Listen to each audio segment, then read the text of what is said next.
From left, Shazad, Latif, Sonequa, MartinGreen and Doug Jones in Star Trek Discovery. Jan ThijsCBS. In very conventional Trek fashion, we find ourselves on an away mission to a strange new world in this week's episode. There lives a species previously unknown to Starfleet. In even more typical Trek fashion, an away team to this strange world requires sending 3 senior bridge officers. What could go wrong? But it is the other storyline in this episode, titled Si Vis Pacem, Parabellum, that spoke to the larger puzzle pieces at play in the Discovery universe. And the Klingon story moved in ways I didn't expect. Rel wants to defect. Or does she teams up with Cornwell to escape the ship, but was she really, and is Cornwell actually dead? There are some tight camera shots of Cornwell's body that suggest otherwise. And Cole discovers the deception. Or does he? And is Tyler a Klingon spy? There are some more breadcrumbs to feed this theory. When Saru offers Tyler a crystal, which seems to have the power to probe minds, Saru spots a deception: your intentions are false. This comes after Tyler gives a lengthy diatribe about wanting to hurt Klingons. Saru was right, but whether he is more right than he realizes remains to be seen. The Discovery crew seems to accept that it was the Pavans that sent the signal to the Klingons. It's possible that it was Tyler. Filed under reading too much into it. Look at what Tyler said to Saru: I want to hurt them. You don't just forget something like that. You can't. If it means I can make them suffer, like they made me suffer. Isn't this the kind of language our forgotten Klingon friend VOQ would use to discuss humans? And in an earlier conversation, Tyler suggests to Burnham that they should leave the transmitter alone so the war can continue. These are all open questions. But more important, for the first time, I was genuinely intrigued about what is happening with the Klingons. That comes with a few caveats. It's still difficult to take the Klingons seriously in the subtitled scenes. How Cole amassed support is still baffling to me, given that he seems to just kill political foes without consequence. So who exactly is behind him? In the way that Lorca is not made for peace, Saru is not designed for war.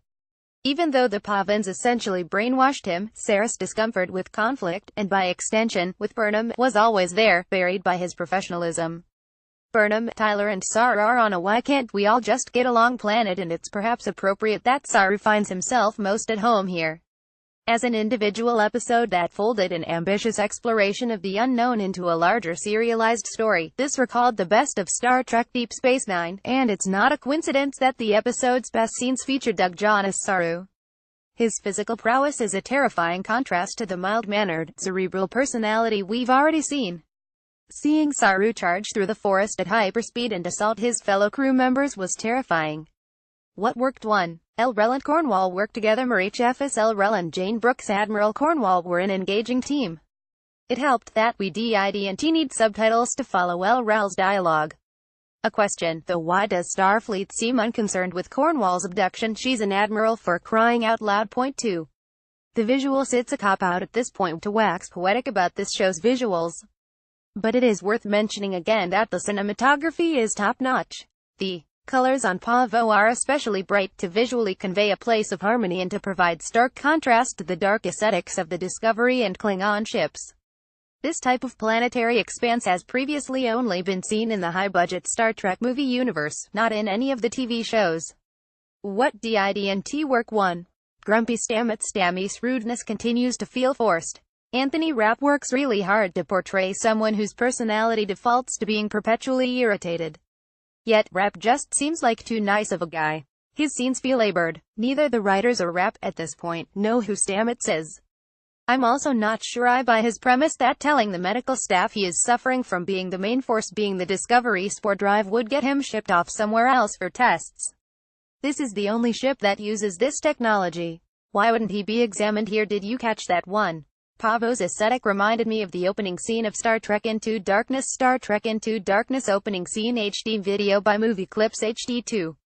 The episode's plot is a distant relative of the original series episode, Errand of Mercy, where Kirk and Spock encounter the evolved and pacifist Organians. Star Trek TOS Errand of Mercy video by Trekkies Against 3. Making contact with an unexpectedly sentient species was explored in the 3rd season of Star Trek The Next Generation, in an episode called Evolution. Wesley Crusher's school experiment involving nanites somehow evolves into the nanites taking over the Enterprise computers. Data, who Saru continues to remind me of, is able to reach them and come to an agreement. Star Trek STNG Moments 49 Evolution video by Darmok Channel.